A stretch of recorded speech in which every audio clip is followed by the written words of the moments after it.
nous sommes occupés au niveau politique, c'est-à-dire un imposteur qui dirige la France, et nous sommes surtout occupés dans nos esprits. Donc voilà, je mène une croisade culturelle parce que nous sommes occupés dans nos esprits. Libérons nos esprits et nous libérerons peut-être notre nation. Bonjour, pour ceux qui ne me connaissent pas, je m'appelle Marc-Jean Clerval, ancien militaire, et j'ai lancé en juillet un appel aux généraux suite à la conférence de presse du chef d'état-major des armées. N'oublie pas que le dernier grand président qu'on a eu, c'était le général de Gaulle, tu vois, c'était un militaire, tu vois ce que je veux dire, il venait d'un prestige militaire. Ouais. Son premier ministre, tu te rappelles qui était le premier ministre de Gaulle? Pompidou. Qu'est-ce qu'il était, Pompidou? Ah, Rothschild. Directeur de la banque Rothschild. Tu vois, déjà, tu vois, tu comprends Ah, le oui. son, là. Et puis, qu'est-ce qu'on arrive à Macron à la fin? Qu'est-ce qu'il est, Macron? Associé gérant Rothschild. J'en suis encore émoustillé, même chez les Rothschild, on lâche Macron. Au final, nous avons en opposition une république de papier et un système réel qui protège une caste. Le citoyen, lui, est tout juste toléré tant qu'il consent. Voilà pourquoi on peut parler ici sans hésitation de mafia d'État. Si vous en doutez, voyez que les similitudes avec la mafia sont frappantes et claires. Une structure fermée, une loyauté de clan, la captation du bien commun, une totale impunité, une gestion par la peur et un contrôle du récit. Ce n'est pas un hasard, c'est un mode opératoire bien huilé, piller le bien commun, servir des intérêts privés et piétiner l'intérêt général en méprisant de surcroît ceux qui en sont les véritables propriétaires, à savoir les citoyens.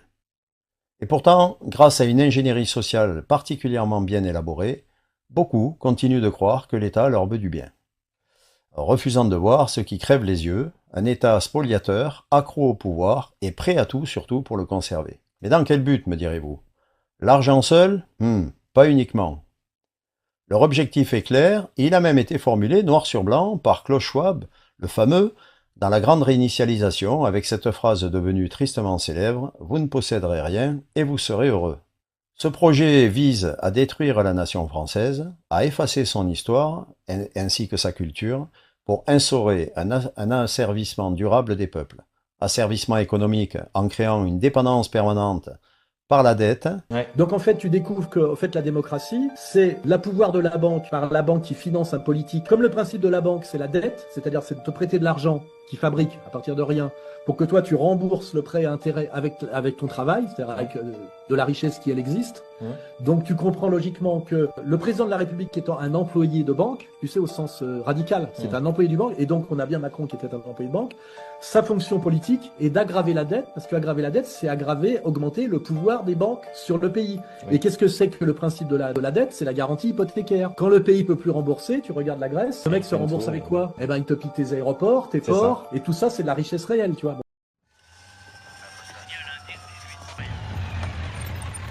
Ça va? Bien. Dites donc, elle est chouette cette moto. De surendettement. Il y a 3 milliards 500 millions d'euros de dettes. Je veux dire, enfin, aujourd'hui. C'est quand même, pardon, 3 000 milliards, 3 000 milliards, 3 300 milliards. 3 300 milliards de dettes. 3 300 milliards de dettes.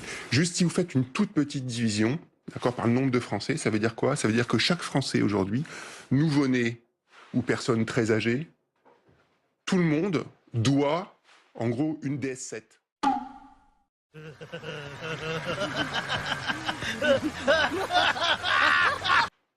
Neuve. C'est ça aujourd'hui l'état de... C'est belle 45 000 euros. 45 000 euros. Donc on est dans une situation qui est une situation dramatique. Donc oui, il faut réagir.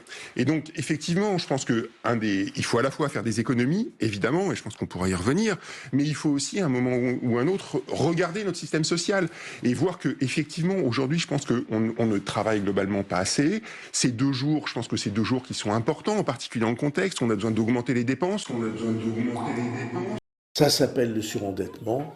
Les familles le connaissent, les associations le connaissent, les entreprises le connaissent, et c'est un mal qui menace votre survie.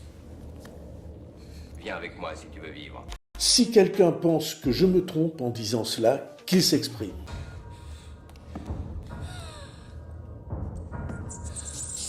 Il va tous tuer! Il va tous nous tuer! Maintiens la boussole! Il va tous nous tuer!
Attention, ceci n'est pas un fake.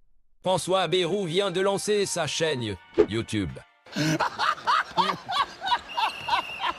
Oui, je sais, c'est l'effet que ça fait. Mais nous sommes menacés par un mal auquel nous n'échapperons pas si nous ne sommes pas courageux. Est-ce qu'une seule fois vous m'avez dit, est-ce que vous avez des apéros?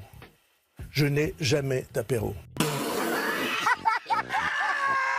Parce que je suis un néophyte et donc je suis bien obligé d'apprendre ce métier. C'est mon métier. Je me fous de votre gueule.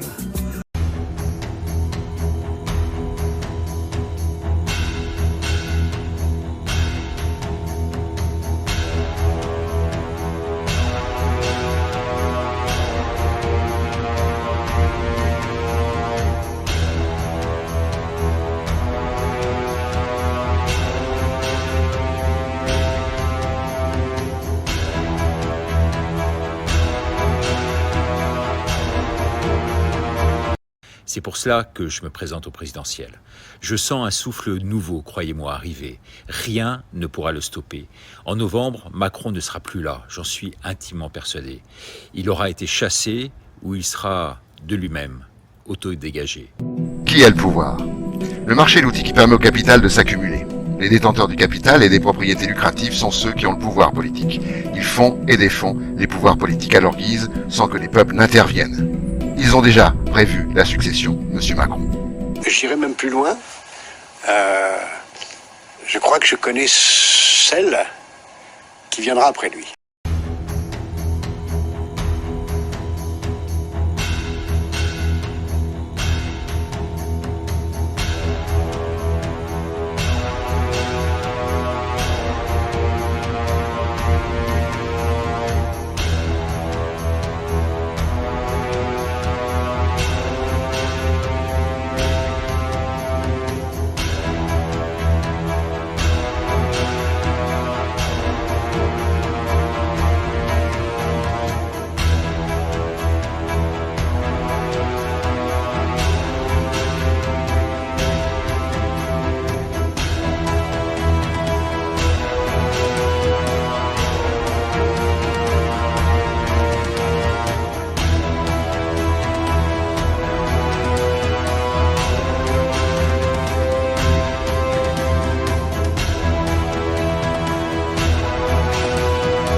Scandale. Macron n'a jamais été élu. Les preuves de la fraude électorale s'accumulent. La vérité vient de faire surface et elle est accablante. Emmanuel Macron n'a jamais été élu par le peuple français. Ce que l'on vous cache depuis des années, c'est un système de manipulation électorale à grande échelle et les preuves s'accumulent chaque jour. Tulsi Gabbard, ex-représentante démocrate américaine et directrice du renseignement national, vient de tirer la sonnette d'alarme. Selon elle, les machines à voter électroniques utilisées en France, tout comme aux États-Unis, ont été piratées et manipulées pour fausser les résultats. Vous l'avez bien entendu, les résultats des élections présidentielles de 2017 et 2022 sont compromis. En 2017, après 2/3 des votes dépouillés, Macron n'avait que 1,9% des voix. Impossible mathématiquement de finir à plus de 66%. Et pourtant, il a gagné. En 2022, les Français ont assisté en direct à une manipulation choquante. Des millions de voix ont disparu de Marine Le Pen et ont été transférées à Macron. Pourquoi personne n'en parle? Et ce n'est pas tout. Des procurations frauduleuses ont été collectées dans les EHPAD pour manipuler encore plus le résultat. Vous croyez encore à la démocratie? Emmanuel Macron n'est rien d'autre que le produit d'un système électoral manipulé, contrôlé par les élites qui utilisent des technologies pour fausser la volonté du peuple. 2027, la même mascarade en préparation.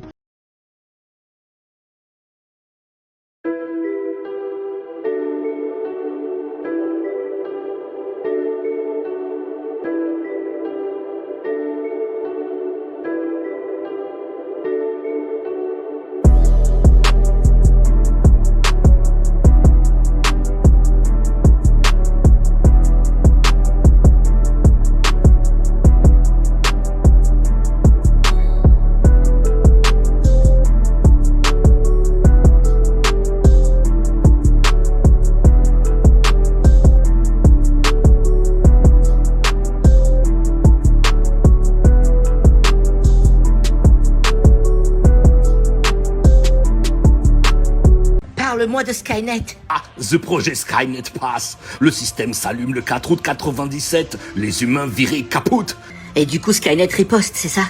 Ils envoient des missiles directs dans le cul de Poutine. Mais qui est derrière tout ça? Il se trouve derrière nous. Il s'appelle John Adolph Connor. N'importe quoi, mon père s'appelle Goebbels. Il m'a dit qu'il s'appelait Jean-Claude Duss. Ils utilisent ce pseudo pour pécho de la meuf au Club Med. Arrête la voiture. Wesh, maman, tu fais quoi là? Non, arrête!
L'autre là, c'est un Terminator comme toi, non?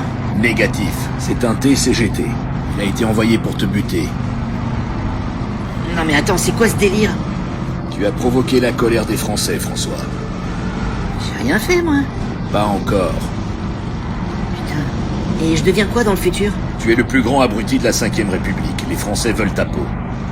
Et pourquoi ils veulent ma peau? Qu'est-ce que j'ai fait de mal? Tu as supprimé 2 jours fériés. T'as dit aux Français de travailler plus pour gagner plus. Mais pourquoi on me traque? T'es une anomalie. Eh ben, je suis pas dans la merde.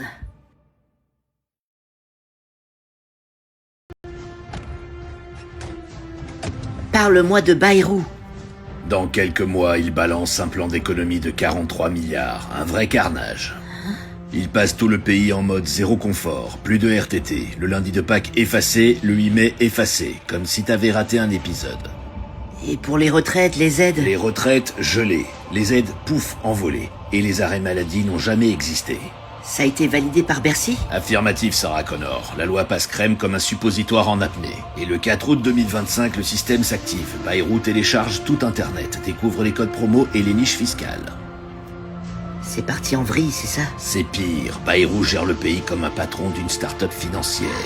Et dans cette France, Sarah Connor, les retraites trinquent, les soignants lâchent, les profs baissent les bras. Bayrou clame que c'est pour sauver la France, mais le pire, c'est que personne ne l'a élu pour faire ça. Mais pourquoi il s'en prend aux vieux? Parce que les vieux, c'est comme les imprimantes, ça bugle, mais ça obéit. Bayrou pense qu'un vaccin en plus ou en moins, ils verront pas la douille venir. Et surtout parce que les vieux, ça bloque les caisses au franc prix. Qu'est-ce que t'as sur lui? Il ponctionne les vivants et taxe les morts. Eh, c'est pas lui qui a supprimé le papier toilette dans les écoles? Mais pourquoi le PQ? Parce qu'il veut que tu t'essuies avec ta dignité. Ouais, ben ça fait chier, hein. Je te le fais pas dire.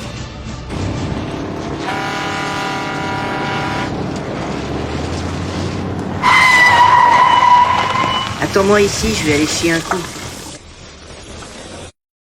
Dans science-fiction, vous nous projetez dans un monde à la fin de cette dizaine, dans les années 29-30. En gros, vous nous dites que ceux qui dirigent le monde ne sont pas vraiment ceux que l'on croit. Les illusionnistes sont la parole du pouvoir tant politique qu'économique, ceux qu'il appelle les obscurs, ceux qui ont le vrai pouvoir et ceux qu'il va chercher, et ceux qu'il appelle les vivants, c'est-à-dire le groupe qui est autour de lui essaye de changer les choses. Ça, c'est l'enjeu. En vous entendant parler des illusionnistes, finalement, il y a beaucoup de complotistes qui disent que ceux qui semblent diriger sont des marionnettes de forces obscures. C'est ça que vous décrivez? Oui.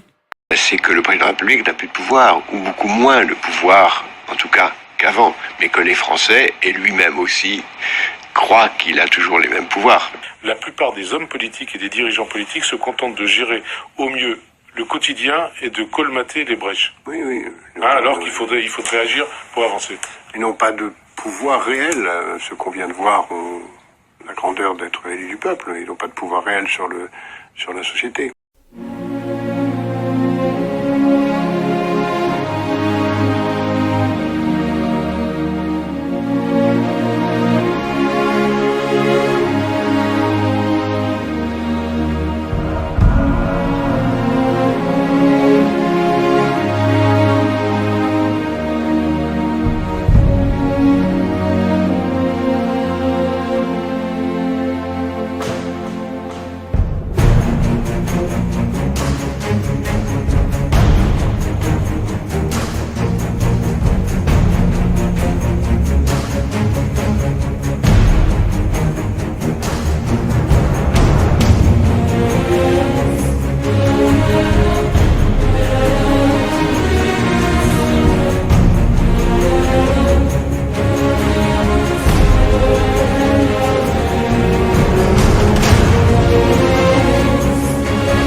Je suis encore émoustillé, même chez les Rothschild, on lâche Macron. Eh bien, Élie de Rothschild m'a accordé une interview exceptionnelle.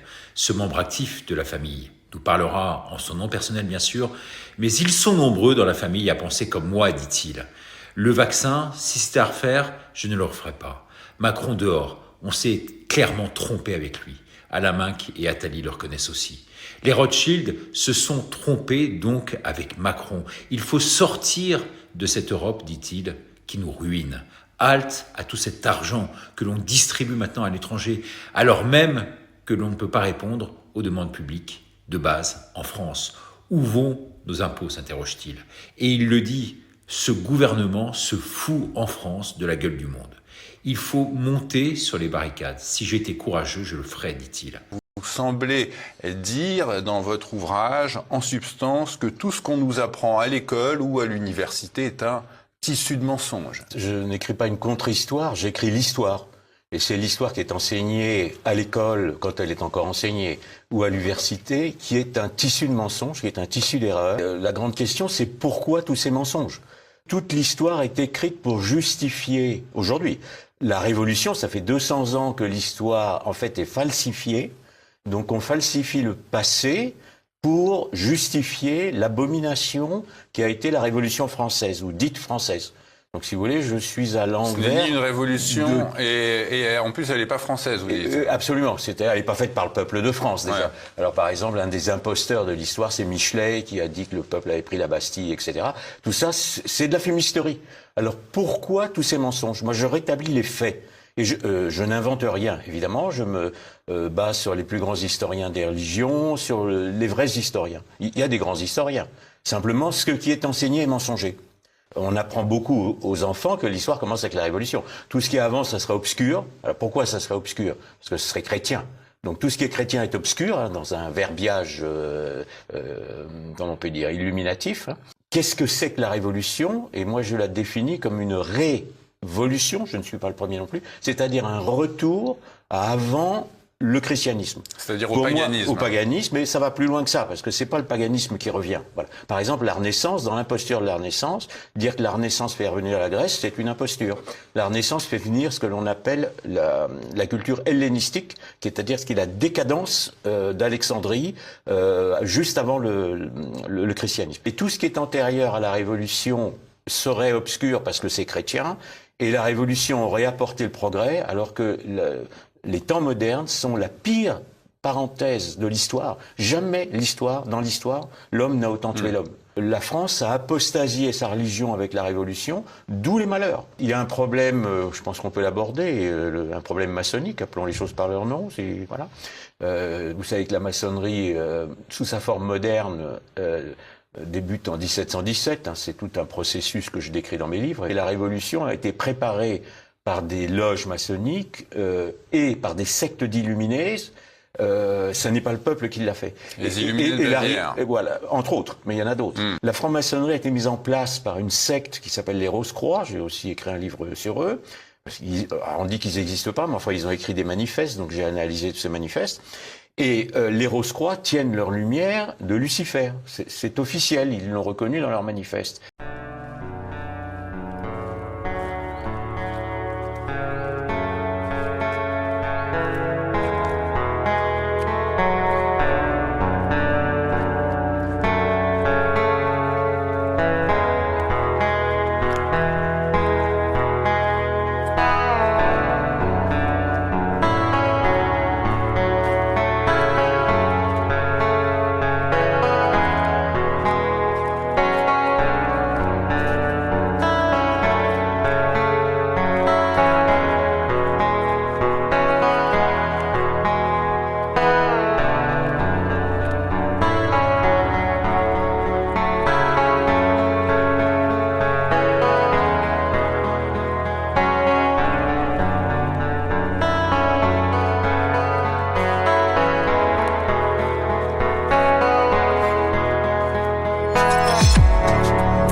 From you breathing in and out of my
From you breathing in and out of my